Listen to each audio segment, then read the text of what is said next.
لوگ گھبرا جاتے ہیں آج ہم نے دعا تو کی آپ کے کہنے کی وجہ سے لیکن ملتا کچھ ہے نہیں, پتہ نہیں میری دعا قبول ہوتی ہے یا نہیں. یہ جملہ کبھی نہ کہیں, نا امیدی کا ہے. کبھی کبھار کچھ لوگ ہمارے پاس آ کر کہتے ہیں دعا کی درخواست ہر مومن سے کرنا تو چاہیے, آپ میرے لیے دعا کریں اور آپ ہم سے کہیں کہ آپ ہمارے لیے دعا کریں, یہ مومنوں کا شیوا ہے, دستور ہے. لیکن یہ کہنا میری نہیں قبول ہوتی آپ کی قبول ہوتی ہے, تم مایوس ہو اپنے رب سے. اللہ عز و جل کے قبول کرنے پر تمہارا یقین نہیں رہ گیا, یہ مایوسی کفر تک لے جاتی, بندے کو کافر بنا دیتی. کبھی یہ نہ کہنا, اس لیے کہ اللہ عز و جل ہر بندے کی سنتا ہے, ہر بندے کی. موسیٰ علیہ السلام نے اللہ تعالیٰ سے پوچھا ایک بار, اے رب تیرے پکارنے والے بندوں میں ہر طرح کے بندے ہوتے ہیں, گنہگار بھی ہوتے ہیں, نیکوکار بھی ہوتے ہیں, جب وہ تجھے پکارتے ہیں تو تو انہیں جواب کیسے دیتا ہے؟ سنو, اللہ تعالیٰ فرماتا ہے اے موسیٰ مجھے پکارنے والے اچھے لوگ بھی ہوتے ہیں, برے بھی. جب نیک لوگ مجھے پکارتے ہیں ربنا کہہ کر یا ربی کہتے ہیں تو میں ان کے جواب میں کہتا ہوں لبیک یا عبدی, اے بندے بول میں تیرے لیے حاضر ہوں, میں حاضر ہوں. موسیٰ علیہ السلام خوش ہوئے, ایک نیک بندہ جب رب کو پکارتا ہے تو رب کی طرف سے جواب آتا ہے لبیک یا عبدی. پھر اللہ تعالیٰ فرماتا ہے اے موسیٰ جب گناہوں میں مصروف گناہ ترک کر کے بندہ آتا ہے, ایک گنہگار مجھے پکارتا ہے یا ربی, تو میں اس کے جواب میں 70 بار لبیک یا عبدی کہتا ہوں, 70 بار کہتا ہوں اے بندے بول میں حاضر ہوں, اے بندے بول میں حاضر ہوں. موسیٰ علیہ السلام نے عرض کیا ہے رب ذوالجلال ایسا کیوں؟ نیک بندہ جب پکارتا ہے ایک ہی بار تو جواب دیتا ہے, اور گنہگار جب پکارتا ہے 70 بار تو جواب دیتا ہے. اللہ کے اس کرم پر قربان جاؤ میرے عزیزو, دعا سے تم نہ بھاگو, بے نیاز نہ ہو. اللہ فرماتا ہے اس لیے کہ نیک جب مانگتا ہے تو اسے یہ بھروسہ ہوتا ہے میرے پاس نمازیں ہیں, زکوٰۃ ہے, حج ہے, جو کچھ بھی ہے, ان اعمال کے بھروسے پر وہ مجھ سے مانگتا ہے. اور جب ایک گنہگار مانگتا ہے اس کے پاس کچھ نہیں ہوتا, صرف مجھ پر یقین کر کے مانگتا ہے, اس کا صرف مجھ پر بھروسہ ہوتا ہے, اس لیے میں اس کے جواب میں 70 بار کہتا ہوں لبیک یا عبدی. کون کہتا ہے کہ وہ اللہ نہیں سنتا, اور جو یہ کہتا ہے وہ کافر ہے, اس کا اسلام سے کوئی تعلق نہیں.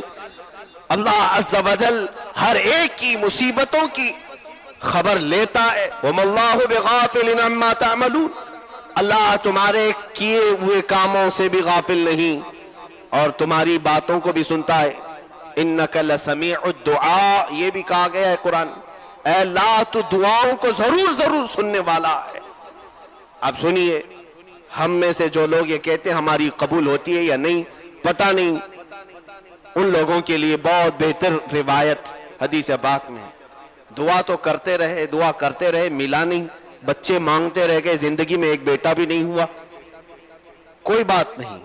مومن کے لیے کوئی بھی چیز اللہ تعالیٰ نے رائے گاں اور ضائع ہونے والی چیز رکھا ہی نہیں. قیامت کے دن اس بندے کو رب تعالیٰ بلائے گا اور بلا کر نیکیوں کا ایک ڈھیر ہوگا جو پہاڑ کی طرح ہوگا.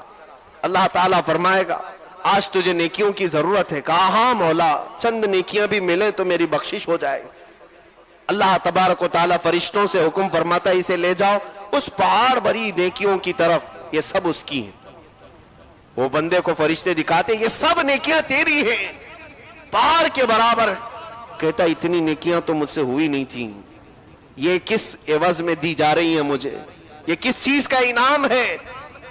اللہ عز و جل فرماتا ہے اے بندے یہ انعام نہیں, دنیا میں تو مجھ سے مانگا کرتا تھا, میں نے دنیا میں تجھے نہیں دیا, تیری وہ ساری دعائیں میں نے آخرت کے لیے سنبھال رکھی تھی, آخرت میں تجھے دینے کے لیے رکھا تھا, اب وہ سب اتنی ہو گئی کہ آج تیری بخشش کا ذریعہ بن گئی.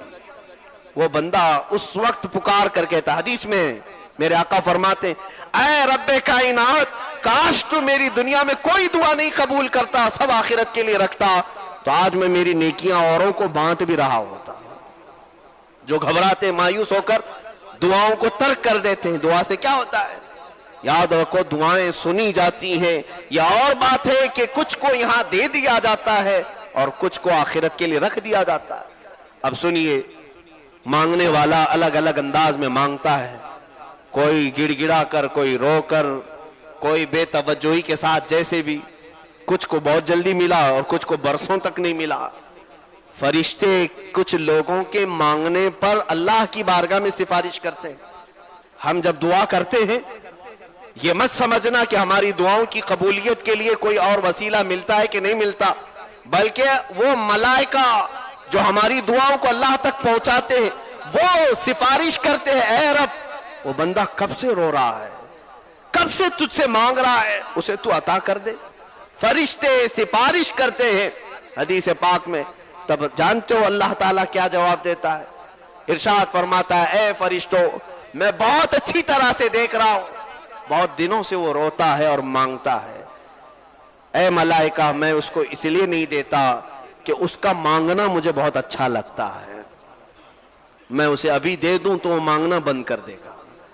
وہ جب تک مانگتا رہے مجھے اچھا لگتا ہے, اس کا مانگنا مجھے پسند ہے. بندوں کے مانگنے کو بھی اللہ پسند کرتا ہے, دعائیں بھی رب تعالیٰ کو پسند ہوتی ہیں. مانگنے سے اس طرح سے بے نیازی نہ دکھاؤ کہ ہمارے پاس وقت ہی نہیں رہ گیا.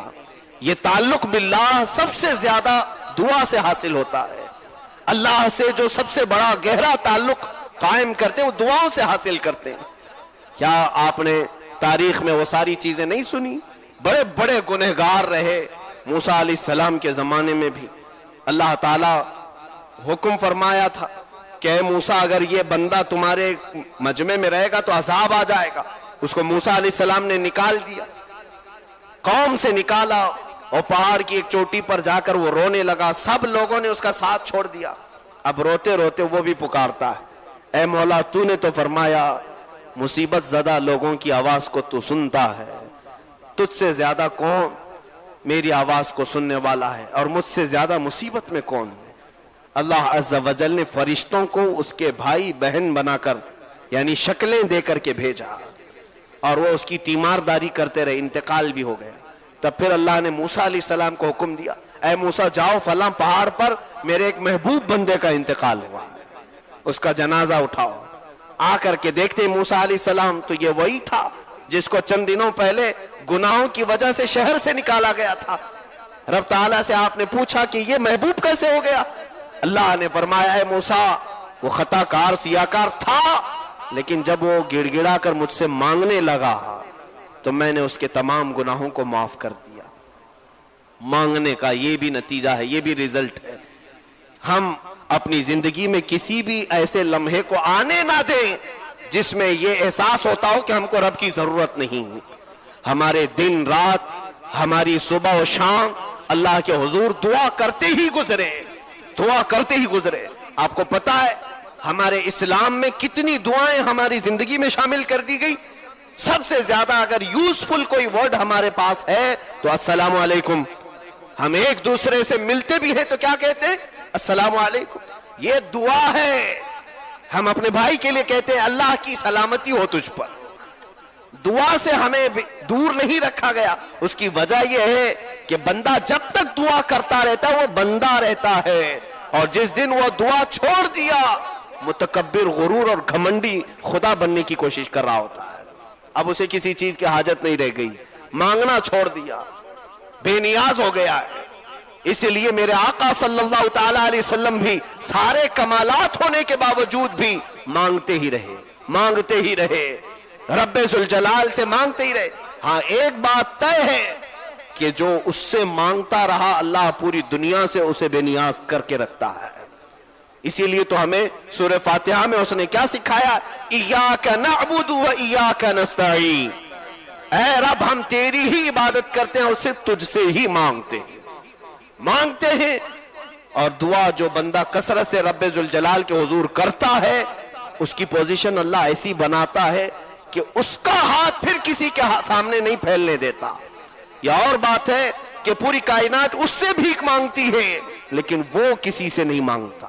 اولیاء کاملین کی زندگی یہی تو نمونہ ہے سرکار غریب النواز رضی اللہ تعالیٰ عنہ کا آستانہ لاکھوں کا مجمع آج بھی مانگنے کے لیے پہنچتا ہے. اس کی وجہ یہ ہے کہ وہ خواجہ ہند اپنی پوری زندگی رب سے مانگتے رہے. اللہ نے ان کو کائنات کی اشیاء سے بے نیاز رکھا اور کبھی کسی کے سامنے مانگنے والا نہیں بنایا، مانگنے والا نہیں بنایا. آج میرے عزیزوں دعا سے بیزاری اختیار نہ کرو. میں ان لوگوں کو تنبیہ کرنا چاہتا ہوں جو بے نیازی دکھاتے ہیں یا اپنے وقت کے کم ہونے کی شکایت کرتے ہیں. کیا تمہارے پاس اتنا بھی وقت نہیں رہ گیا دعا کے لیے کہ دو جملے رب ذوالجلال کے حضور کہہ کر کے جائے، اے اللہ میں زندگی بھر تیرا محتاج ہوں اور محتاج ہی رکھ، ہمیشہ تو اپنا محتاج رکھ. یہ دعا بھی اتنی کمال کی ہے کہ اللہ کے حضور یہ بھی مت کہنا کہ اللہ مجھے کبھی محتاج نہ بنا، نہیں، محتاج رکھ فقط تیرا، دوسروں کا نہیں. اتنا تو کہہ کر کے جا سکتے ہو. اور کس کو آج یقین ہے اپنے آخری وقت کا، مرنے کا؟ کس کو آج یقین ہے کہ میں اچھے سے مر کر چلا جاؤں گا؟ کسی کو نہیں معلوم، کسی کے پاس یہ گارنٹی نہیں ہے. ایمان پر موت ہوگی، اسلام پر موت ہوگی، نیکیوں پر وفات آئے گی. جب نہیں معلوم تو اس سے مانگتے رہو، جڑے رہو. اے اللہ آج میں نیک تو ہوں، عبادت تو کر رہا ہوں، لیکن پتہ نہیں میرا آخری وقت کیسا آنے والا ہے. اے اللہ تیرے حضور میں مانگتا ہوں میرا آخری وقت صحیح سلامتی سے گزارتے ہیں. ایمان کی حالت پر اٹھا لے. کتنی دعائیں ہیں، یہ ساری دعائیں ہمیں اسلام نے تلقین کی صرف اس لیے کہ بندہ بن کر کے رہے، رب کے ساتھ جڑا رہے. اور جو مانگنے سے کتراتے ہیں اور بھاگتے ہیں ان کی زندگی میں غرور بھر جاتا ہے، تکبر بھر جاتا ہے، گھمنڈ بھر جاتا ہے. اور ہم نے دیکھا ہے مسجد میں مانگنے سے شرم آئی، اللہ نے انہیں ہر ایک کی جوتیوں کے سامنے جھکنے پر مجبور رکھا ہے. وہ پھر دنیا والوں کو خوشامد کرتے رہ گئے اور چاپلوسی میں پوری زندگی گزر گئی.